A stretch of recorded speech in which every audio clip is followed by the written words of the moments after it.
창세기 20장 1절에서 끝절의 28절까지 말씀을 제가 대표로 봉독하겠습니다.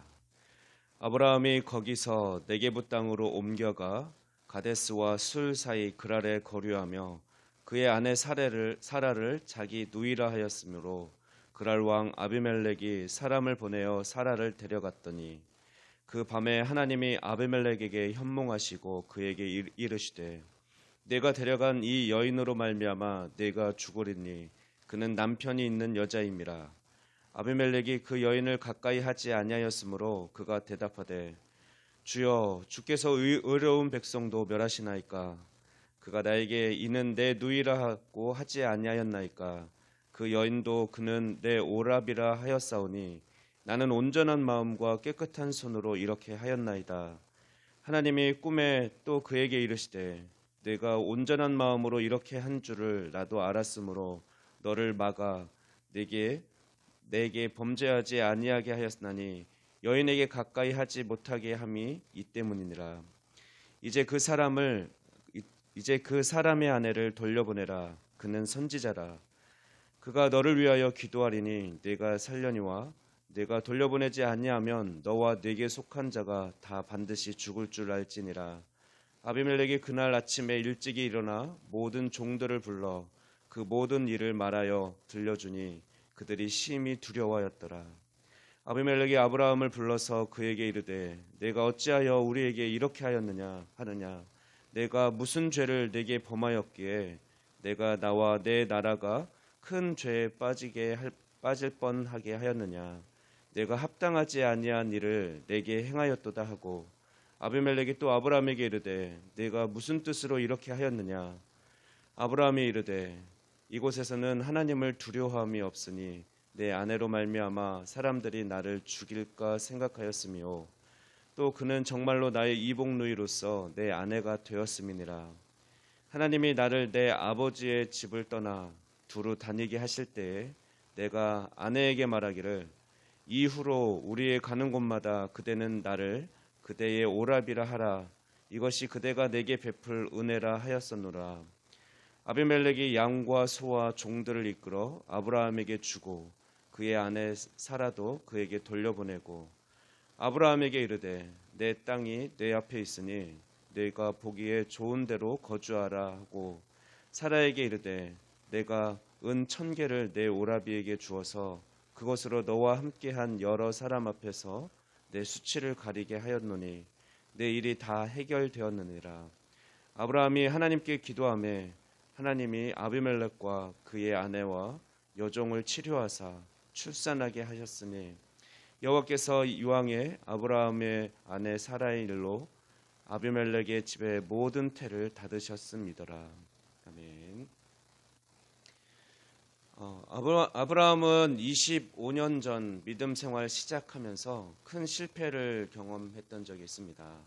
그는 약속의 땅에 가나안 땅에 도착했을 때 가나안 땅에 기근이 심하자 남쪽으로 내려가서 애굽으로 그 가뭄을 피해 갔습니다. 그때 그는 두려움에 사로잡혀서 자기 아내를 누이라고 속였습니다. 이 사건 때문에 아내를 빼앗길 뻔했었습니다. 그러나 하나님께서 개입해 주셔서 가까스로 구원을 받았고 오히려 큰 재물을 얻고 다시 약속의 땅 가나안으로 돌아올 수 있게 되었습니다. 그런데 오늘 본문을 보면 1절 2절 말씀 보면 25년 전과 똑같은 실수를 다시 저지르고 있습니다. 아브라함은 네게부 땅으로 옮겨가 가데스와 술 사이의 그랄에 거류하면서 그의 아내 사라를 자기 누이라고 또 그렇게 했습니다. 그리고 그랄 왕 아비멜렉이 사람을 보내어 사라를 데려갈 위기에 데려갔고 이제 아내로 삼을 위기에 처해 있었습니다. 아브라함의 핑계는 너희가 하나님을 경외하지 않지 않냐, 하나님을 모르지 않냐, 그러니까 내가 내 아내를 빼앗길까 봐 이렇게 했다. 그리고 사실 내 누이기도 하다. 지금은 내 아내가 되었지만 그렇게 이야기하고 있는데 사실 그것은 변명에 불과하죠. 근데 오늘 본문을 통해서 우리가 또 아브라함의 모습을 통해서 먼저 두 가지를 생각해야 됩니다. 첫째는 24년이 지났음에도 거의 25년이 지났음에도 여전히 그렇다고 해서 나이가 들었다고 해서 세월이 지난다고 해서 저절로 성숙해지는 것이 아니라는 것입니다. 또한 두 번째로 사람은 다양한 죄에 빠지는 것이 아니라 아브라함은 여전히 그 두려움이 있었죠. 어딜 가든 예쁜 아내 사라로 인해서 아내를 빼앗기면서 자신을 죽일까봐 누이라고 속이는 죄를 반복합니다. 동일한 부분에서 즉 자신이 약한 부분에서 우리는 반복적으로 넘어진다라는 사실을 보게 됩니다. 그런데 사실은 오늘 본문을 보면서 더 놀라운 것은 무엇입니까? 우리가 더 놀라는 것은 아브라함의 반복적인 실수, 그런 연약함이 아니라 바로 하나님의 끊임없는 용서와 보호하심입니다. 하나님은 우리를 한두 번 용서하시는 것이 아니라 계속해서 용서하시고 우리가 동일한 죄를 계속 지을 때도 끝까지 용서해 주십니다. 아니 이미 우리 모든 죄를 다 용서해 주셨죠. 하나님의 용서하심, 그분의 사랑과 신실하심은 영원합니다. 또한 우리는 오늘 본문을 통해 두 가지 중요한 사실을 배우게 됩니다. 첫 번째는 하나님은 인간의 실수와 연약함을 아시고도 우리를 사랑하시되 끝까지 사랑하신다는 것입니다. 우리의 도덕성이나 우리의 선행 상관없이, 우리의 상태와 상관없이 하나님은 우리를 사랑하십니다. 아브라함과 사라 모두 거짓말하는 실수, 또 하나님을 전적으로 신뢰하고 하나님께 자신의 안전을 맡기지 못하고 자신의 머리를 써서 위기를 모면하려고 했던 그 얄팍한 술수를 쓰는 그 연약한 모습에도 하나님은 그런 사람들에게 약속의 자녀를 주셨고 또 믿음의 조상으로 또 열국의 아미로 삼아 주셨습니다. 이 사실은 우리에게 큰 위로가 됩니다. 우리 역시 실수가 많고 연약한 사람이지만 하나님의 절대적인 선택과 또 절대적인 사랑 때문에 그 하나님의 사랑과 하나님의 열심이 우리를 버리지 않으시고 끝까지 하나님의 자녀로 붙들어 주시는 것입니다. 또 이제 우리 본문에서 발견하는 두 번째 중요한 사실은 하나님의 사람은 기도하는 사람이고 그가 기도할 때 역사가 일어난다는 것입니다. 7절 말씀을 보면 하나님은 아비멜렉에게 아브라함을 소개할 때 그는 선지자다라고 이야기를 하고 그러면서 그에게 기도를 받을 것을 이야기를 하시죠. 하나님께서는 이상하게도 아브라함의 기도로 아비멜렉에게 말하기를 네가 살 거다 기도를 받아라라고 합니다. 실제로 아브라함의 잘못으로 이 모든 일이 벌어진 것인데도 아비멜렉에게 오히려 아브라함의 기도를 받으라고 명하셨습니다.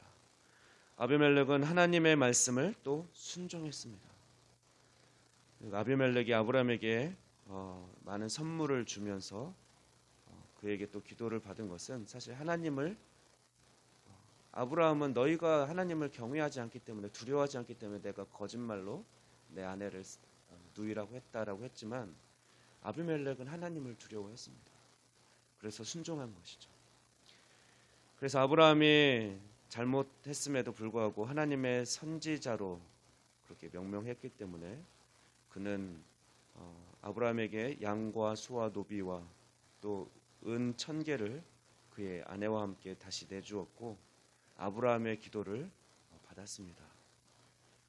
그 결과 닫혀있던 태의문이 다시 열리고 온전히 다 회복되는 것을 우리가 보게 됩니다.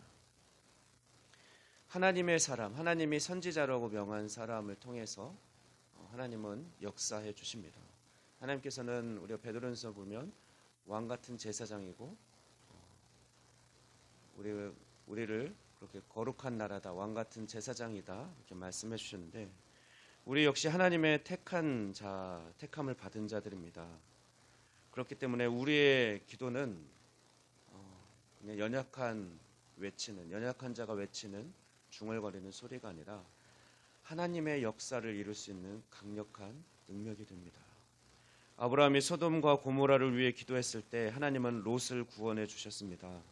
또 아브라함이 아비멜렉을 위해 기도할 때 그의 집이 닫힌 태를 모두 열어주셨습니다. 이것이 하나님의 택한 자의 기도를 받으시는 하나님의 놀라운 사랑입니다. 우리는 하나님의 택하신 백성들입니다. 따라서 우리의 기도는 우리의 가정을 살릴 수 있습니다. 또 우리가 도덕적으로는 완전하지 못할 수 있지만 하나님의 사랑을 입은 자이기 때문에, 하나님께서 기뻐하시는 자이기 때문에, 하나님이 택하신 자이기 때문에 하나님은 우리의 기도를 통해 이 나라, 이 민족을 고치시길 원하시고, 또한 통일을 이루시길 원하시고, 이 세상을 하나님의 나라로 변화시켜 가실 것입니다. 하나님은 아브라함의 기도를 듣기 원하셨던 것처럼 하나님은 하나님이 택한 우리의 기도를 원하고 계십니다. 그러므로 우리에게는 기도해야 할 사명이 있습니다. 이 놀라운 사실을 잊지 말고 우리 모두 우리 남은 인생을 기도의 용사로 날마다 기도하며 살아갑시다. 기도하겠습니다. 사랑의 하나님 아버지, 감사합니다. 연약한 우리를 택하여 주시고 끊임없이 용서해 주시며 사랑해 주시는 아버지, 감사합니다. 우리가 택함 받은 자로서 합당하게 살아갈 수 있도록 친히 인도하여 주시옵소서.